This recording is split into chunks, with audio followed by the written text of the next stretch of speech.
Bon, aujourd'hui on découvre avec vous les plus beaux mouillages de la côte est de Minorque.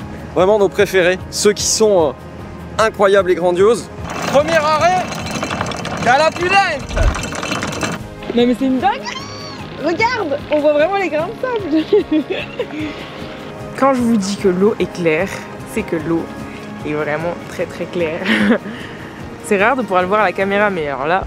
Et oui, c'est un retour aux Baléares. Après avoir sillonné une bonne partie de la Méditerranée sur le petit corail, nous voilà, c'est Annie et moi, à bord de notre goélette Corail 2, en route vers le sud de l'Espagne, direction l'Atlantique. Et aujourd'hui, on vous emmène dans un véritable joyau Minorque. Et quel bonheur de retrouver le calme de ces eaux paradisiaques après une traversée bien venteuse, et il faut le dire, plutôt houleuse, depuis Rosès. Si vous rêvez de naviguer, on a créé 2 formations pour vous. La première, c'est toutes les bases pour apprendre à naviguer, même sans expérience, jusqu'à la traversée en pleine mer. La deuxième, c'est l'art du mouillage parfait, avec nos meilleurs spots de Méditerranée. Et en ce moment, il y a des super offres sur notre site internet, alors n'hésitez pas à y faire un tour. Bon allez copains, c'est beau, mais c'est beau.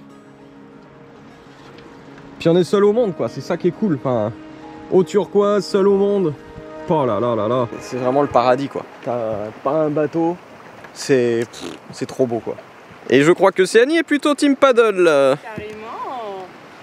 Vous savez ce que je viens de voir? Que j'ai laissé mon gros sac de voile moche là, pendant les prises de vue drone. Donc j'imagine que pendant les prises de vue drone, on voit bien le gros sac moche en plein milieu du bateau. Mais bon, bah écoute, hein. Hey, vous êtes vraiment avec nous. Avec la famille, on cache pas les sacs, hein, donc on va pas cacher les sacs dans les vidéos. On m'a demandé si je préférais Minorque ou Majorque. Mais franchement, les deux sont incomparables. Mais si on parle de beauté, de nature, de tranquillité, alors mon cœur va à Minorque. Minorque, c'est l'île la plus sauvage, la plus préservée. On découvre encore des criques déserts, des coins de paradis où la mer est d'un bleu incroyable. Ici, tout paraît simple, authentique. C'est peut-être ça la vraie beauté de Minorque. Alors, ça se passe bien? C'est trop beau. Elle est belle cette plage, hein. Trop beau. Regarde-moi ça. Cette plage. Oh, le cadre. Oh, le cadre. Ah, magnifique. Mais waouh, qu'est-ce que c'est beau. C'est trop magnifique. Deuxième destination, la Cala Arenal del Castel. Gros, la calanque du château d'Arena, je pense. Hein.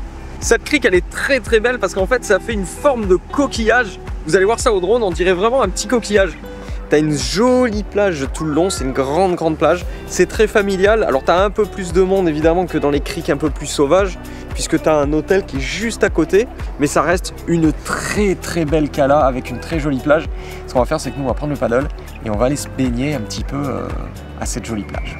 On fait de la Cala Express aujourd'hui, c'est 1 heure dans une cala et on change. Là on va dans un parc naturel, vous allez voir, une petite île magnifique. Et on arrive vers l'Illa d'En Colom. Voilà, ça fait une île en fait, je vais te montrer sur Navionics.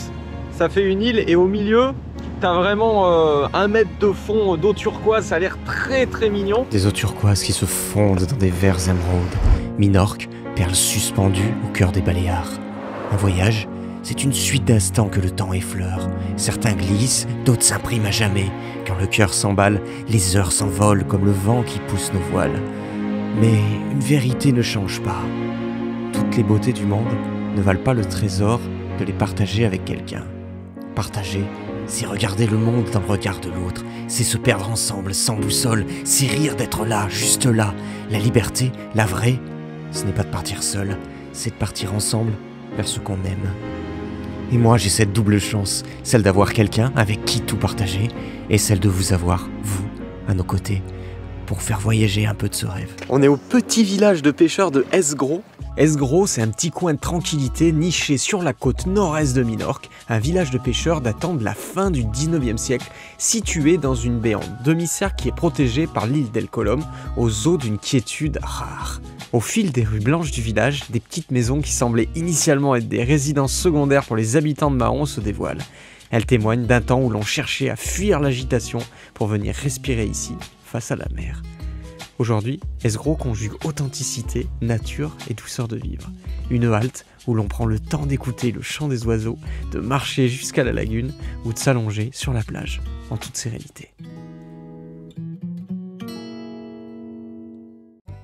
Là, ça monte, je vais Oh pas là aller là. vite. T'inquiète, je t'assiste. Tu vas vite une barrière. Mais ça va pas, non? Ça va là. Si vous savez pas, c'est que Céline et moi, on peut passer genre littéralement 3 quarts d'heure dans un supermercado et on erre comme ça dans le supermercado en espérant trouver une idée de repas. Mais on n'en a jamais des idées de repas. Et on est enfin sorti du supermercado. C'est long. Libéré, délivré. C'est marrant ici, il y a plein d'escaliers hyper grands, tu vois. Genre celui-là, mais il mène à des clims. C'est bizarre quand même, regarde ça. Genre il y a des pics escaliers, regarde comme ils sont longs, et ça mène à 2 clims. Ah les gars, je vais pas vous mentir, un mouillage comme ça, c'est dangereux. Hein. Tu as envie d'y rester 1 semaine, 2 semaines, 3 semaines, enfin... C'est fou parce qu'en fait c'est vraiment très protégé, c'est limite un petit lac, tu vois. Donc t'es supra protégé, c'est vraiment très agréable. On va regarder la météo, tu vois, s'il y a annoncé coup de vent ou orage, on reste là, tu vois. Bon après il va bien falloir qu'on reparte à un moment, je me connais. Des lieux comme ça, c'est ce qui fait plaisir, c'est de découvrir des endroits comme ça. Parce que là tu te dis, waouh, mais que c'est beau quoi. C'est beau, c'est calme, c'est fou. Ah, notre annexe au fait. Tada! Oh, elle a une nouvelle tête quand même, on dirait qu'on en a racheté une. Et faut quand même que je vous parle d'un produit. Alors c'est pas du tout une collab, hein, le produit j'ai acheté. Mais je me disais que ça allait pas marcher. Vous vous souvenez, notre annexe a un peu pourri à certains endroits. Parce qu'elle est toute noire, ça faisait longtemps qu'on l'avait pas lavée. Nous on l'a récupéré comme ça. Et là j'ai acheté un produit de fou les gars, de fou. Produit c'est le numéro 7 qui est spécial pneumatique. Je pulvérise. Faites gaffe à vos yeux. Et là, on va laisser agir genre 30, 40 secondes. Ça y est, c'est parti. Regarde bien, ça fait même pas 30 secondes. Non mais regarde-moi ça. Ça enlève, mais tout. Tu rinces un bon coup. Et voilà. Franchement les copains, je recommande produit 7 pour les annexes.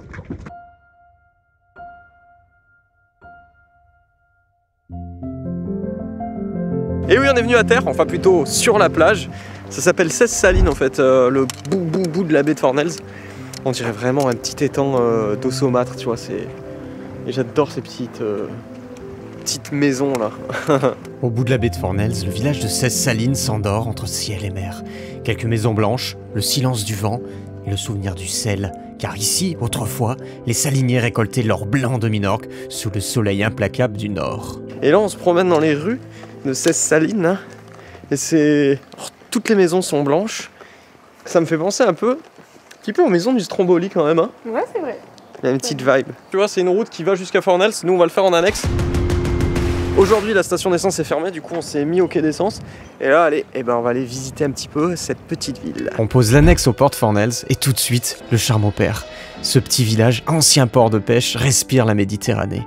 Des ruelles étroites, des murs blanchis à la chaux et ce quai, tranquille, bordé de petits restaurants où flotte l'odeur du poisson grillé. Bon, on s'est arrêté dans une petite boutique là, c'était trop mignon.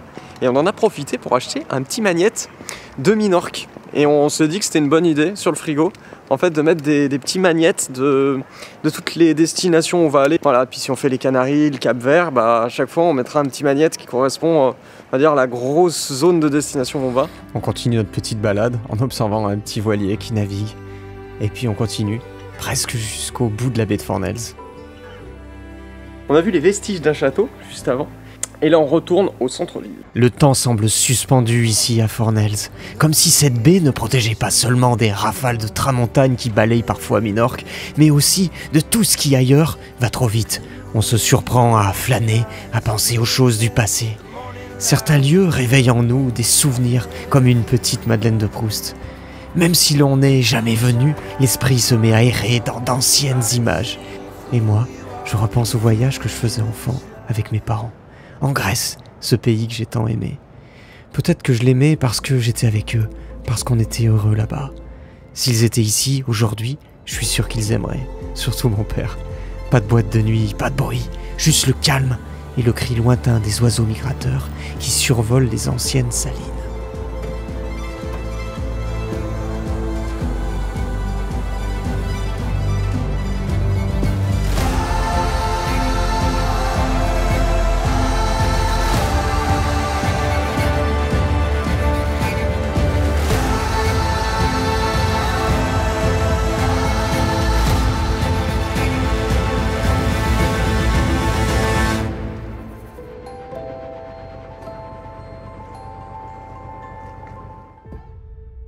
Il est 9 h du matin. On est tout seul avec Morgane qui est juste derrière. Vraiment tout seul. Franchement, c'est trop top. Et l'eau, c'est une piscine à poissons. Et bienvenue à Mahon! Ah, ces grandes falaises calcaires qui sont juste derrière moi sont extraordinaires. On voit que la mer vient mais monter très très haut par moment. Bon, en tout cas, cette entrée dans le port de Mahon est grandiose. Bon, j'ai passé la barre à Saani, moi je filme des images pour vous.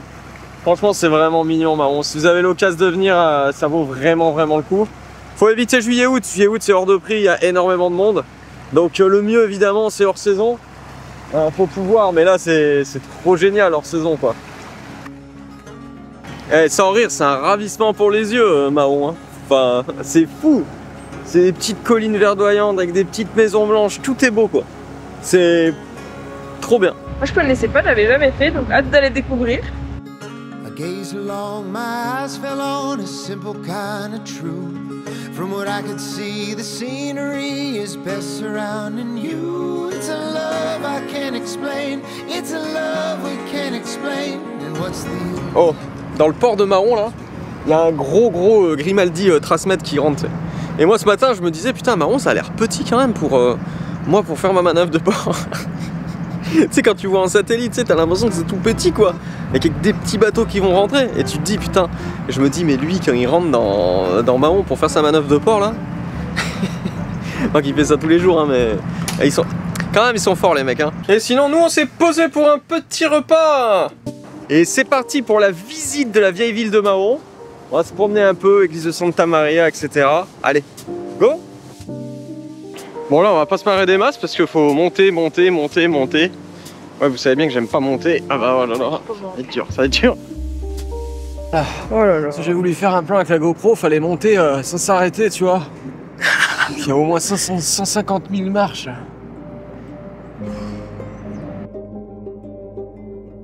Allez, c'est parti.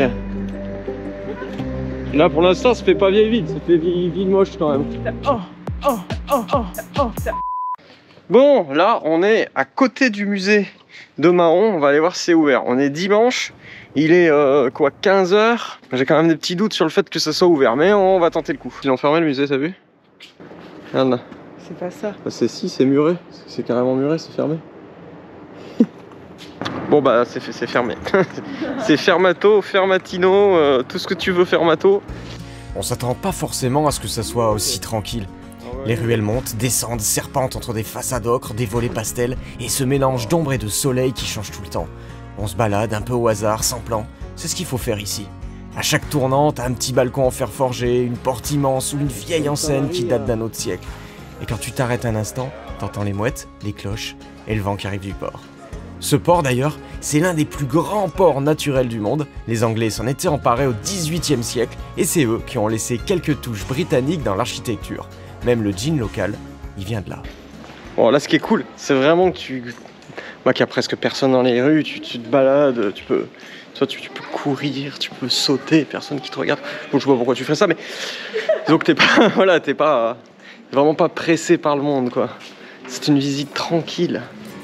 Et on arrive dans un parc. Et bienvenue au parc des Fréginal, le poumon vert de Mahon. Difficile à croire, mais ici, au XVIe siècle, le pirate Barberousse aurait installé son campement pendant l'attaque de la ville. On a eu une chance incroyable parce qu'en fait, dans le parc là, on vient de voir un couple de huppe-faciés.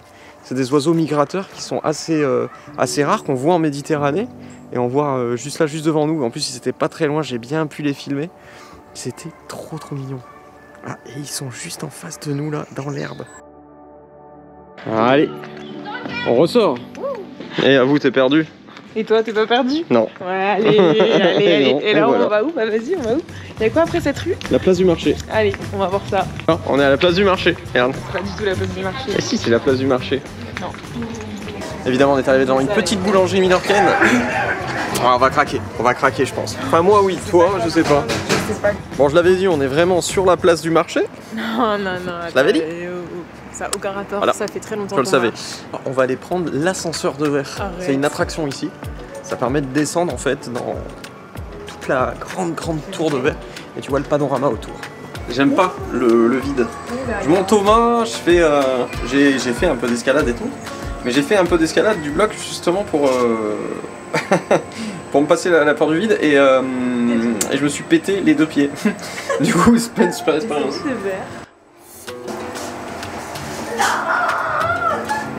Je me demande pourquoi elle a fait ça. Et on y est. Et voilà, le tour est bouclé. Retour au bateau, petit goûter et montage vidéo. Quand on fait du montage, il y a toujours ces images qu'on aime, mais qu'on finit par pas garder. Alors puisque t'es encore là, à la fin de cette vidéo, je voulais te montrer quelques-uns de ces petits moments coup de cœur. Ceux qui n'avaient pas vraiment de place, mais que j'avais quand même envie de te partager. Et puis dans la prochaine vidéo, on lèvera l'ancre pour Majorque, une navigation bien vantée et une visite vraiment à couper le souffle. Vous avez envie d'apprendre à naviguer? On a créé une formation 100% en ligne, spécialement conçue pour vous accompagner à chaque étape. Avec une centaine de vidéos, vous apprendrez tout, des bases pour débutants jusqu'à la préparation des grandes traversées en pleine mer. Mais ce n'est pas tout, revivez toutes nos aventures en Méditerranée grâce à notre 2e formation. Elle vous dévoile non seulement les secrets pour réussir vos mouillages en toute sérénité, mais aussi les lieux exacts de nos plus beaux ports et mouillages préférés. Cette formation, c'est un véritable guide vidéo, parfait pour jeter l'ancre dans des endroits incroyables. Et en ce moment, on fait des offres exceptionnelles sur nos formations, donc c'est le moment idéal pour embarquer avec nous et transformer vos rêves de navigation en réalité.